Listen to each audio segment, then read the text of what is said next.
Oi, pessoal. Continuando o vídeo anterior, que estávamos falando a respeito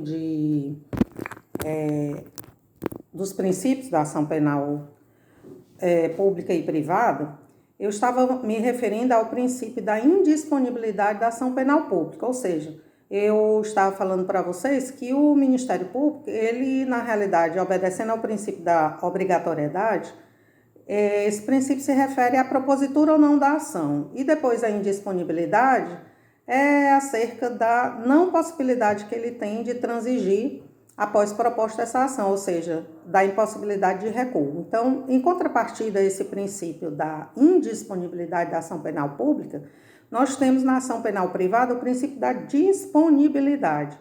Ou seja, pelo princípio da disponibilidade, o particular, que o ofendido que propõe a ação penal privada contra o seu ofensor, ele na realidade ele pode desistir através do perdão do ofendido, ele pode também dar causa à perempção, ou seja, são causas de extinção da punibilidade do agente que estão elencadas lá no artigo 60. Quando ele deixa de movimentar o processo, quando deixa de comparecer a algum ato que deveria ser necessária a sua presença. Então, são todos aqueles motivos lá elencados. E outro princípio da ação penal pública é o princípio da oficialidade. Esse princípio está relacionado com a iniciativa da ação penal pública, que se refere a órgãos oficiais, ou seja, a ação penal pública ela é proposta por um agente público, um agente administrativo, que no caso aí é o representante do Ministério Público, que é o titular dessa ação, também conhecido como dominus litis, ou seja, muito se diz o dono da ação, mas na realidade é o dono da ação ou custos legis, né, fiscal da aplicação da lei. Então, o Ministério Público, o representante do Ministério Público, é o titular e, no caso, como é uma autoridade, também está relacionado com a regra da autoritariedade. Se diz que essa ação é proposta por uma autoridade. E a regra da oficiosidade, que faz parte também desse princípio da oficialidade, ela está relacionada com o fato de que o Ministério Público, ele, nos casos da ação penal pública incondicionada, ele age sem provocação de quem quer que seja, ou seja, ele age de ofício. Daí o nome desse princípio da oficiosidade.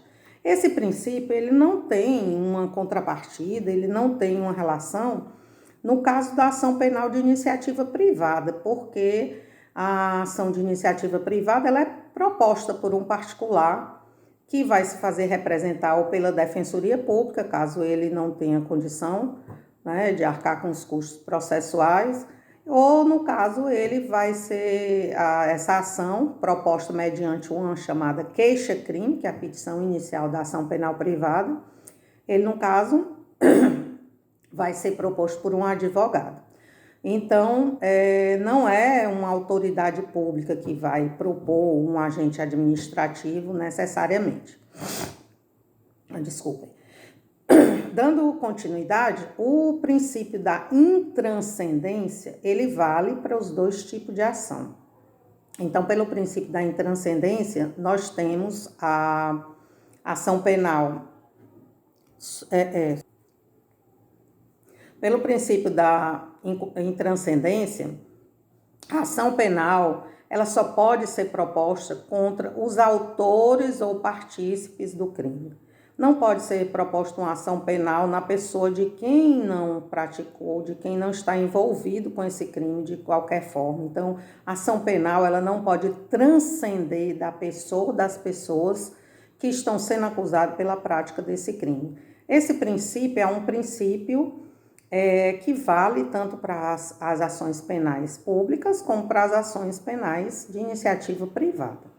Em relação à ação de iniciativa privada, nós temos ainda o chamado princípio da indivisibilidade da ação penal privada, que está lá disposto no artigo 48 do Código de Processo Penal. Esse princípio da indivisibilidade da ação penal privada tem um significado de não se poder fracionar a propositura da ação, ou seja, a pessoa que é vítima de um crime de ação penal privada, ele pode escolher entre propor ou não ação contra o seu ofensor, mas ele não pode escolher, se tiver mais de um ofensor, ele não vai poder escolher entre eles, né? Então, ele não vai poder, se existem 3 autores de um determinado crime, ele não vai poder excluir um deles, porque se ele excluir, ele estará renunciando, e automaticamente em ele renunciando a um dos autores do crime, a renúncia se estende aos demais. Então, são esses, só retomando aí, são esses os princípios relacionados com a ação penal de iniciativa pública e ação penal de iniciativa privada. Até mais ver.